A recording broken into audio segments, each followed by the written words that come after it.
Man palēmējās, es šodien zālē satiku ekspertu Niklāvu. Man ir jautājumi. Niklāv, vai ķiveres vajag boksā? Jā, noteikti. Un es parādīšu, kāds vajag. Ķiveri ar vaigu kauliem un arī zodu. Kad izvēlēs ķiveri, ļoti svarīgi ir atrast, lai ir strīķi, ar kuriem var pieregulēt ķiveri.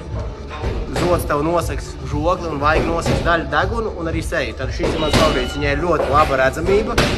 Viņa ir kopumā laba ķiveri. Ir ar atvērtu zodu, bet aizvērtiem vaigiem. Viņas ir kopumā vieglākas. Viņas domās cilvēkiem, kuram stils ir vairāk izvairīties un neuzņem sitienus.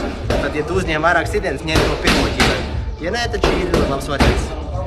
Ja tu uzņem vairāk sitienus un tev degunam ir divas traumas un kaut kas tam līdzīgs, tad šāda ir tāda bumpa, kas nosac pilnībā degunu. Tas ir labs variants. Viņai plusi tas, ka viņi ir ar vislielāko aizsardzību, bet mīnus tas, ka redzamība ir drusku sliktāka. Līdz ar to ar ķiverēm nevar visu vienu perfektu atrast. Tev ir jāizvēlas starp visiem variantiem kaut ko jēdzi.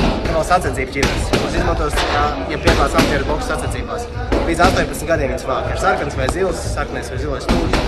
Viņi arī var izmantot treniņā, viņi ir visatvērtākā. Viņai nav vaigu kauls aizsats un viņai arī žods varētu.